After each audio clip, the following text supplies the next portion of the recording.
I'll give it a title here too. Quickly just say template. I'll call it the template for writing domain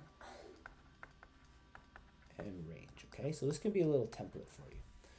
I've put it down here because it's continuous. We have XER and YER, but we have parameters. This is going to go up and down, left and right. I'm going to try to move this a little. There we go. Our left, so we know that domain, not diameter, domain is left and right. It's horizontal. And if I take a look, it looks like it's roughly at the number 4. In fact, this graphing calculator will tell me it goes all the way to technically -4 here. So that's really good. So -4 is my lowest value on my X, and my highest value looks like it's going to be the number 5, okay?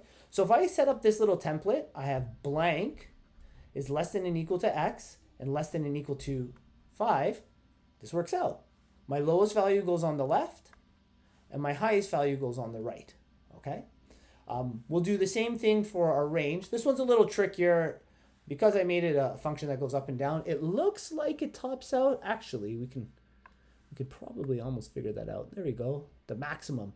So that Y value is 1.28, same as that one. So we know that's going to be the highest value. So 1.82 or 28? Shoot, what was it? 82, yeah, I think I read that backwards. And what is the lowest value? So let's see if it gives me a local minimum. There we go. The minimum is that Y value, -4.814. We'll write it down. -4.814. Okay, a little harder to work with, but they are technically numbers. We don't always get whole numbers or natural numbers. So the lowest value is the -4.8. So I didn't give myself a lot of room, but we'll say -4.8 roughly. And the highest value is 1.82. We'll just say 1.8. That's the highest value, okay? That works really nicely when we can visually see, it stops somewhere, but it can get a little trickier, and I'm going to change the function around again. We'll download that one. It gets a little trickier when we have a function like this. So I'll turn this one off.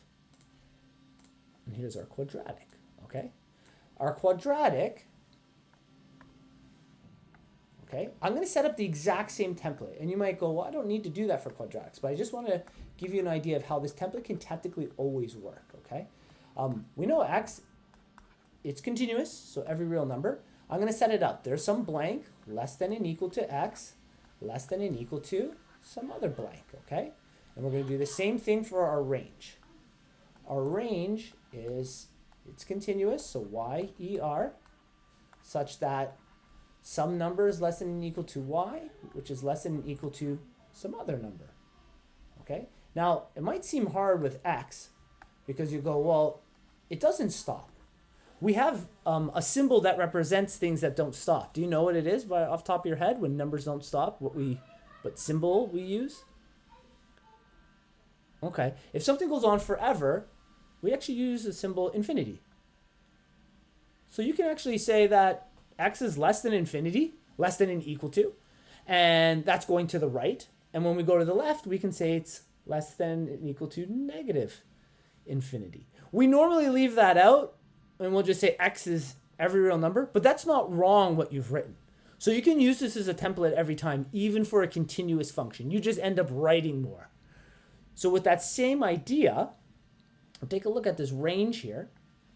Our range, okay, 6 is my highest value. So I know that Y is going down. So 6 is the highest number, so I put it in the farthest right, because we read left to right. We put it farthest to the right. All the way down, well, it goes down forever. What symbol did we use to represent going either to the left forever or going down forever? Yeah, we can put negative infinity. Okay, so this template we can always use. We just fill in infinities when things don't stop. That's all. Usually you leave it out. So if they might ask you to simplify this, if you have infinities, think of it like, well, you know what? I can actually cross that part out. So you can even use this, you can simplify this by saying, you know what? I didn't need this part. And oh, I didn't even need this part. So if I don't need any of this, I can take this all out and I can technically end here. And with the Y, or our range, I can say, oh, you know what? I actually didn't need this part. So I can rewrite this as just y is less than or equal to 6. Okay, and then, we still have to write the yer, but you can cross out that infinity if you want to simplify it. It's not wrong. You should never lose a mark for that. It's just extra work on your part. Okay.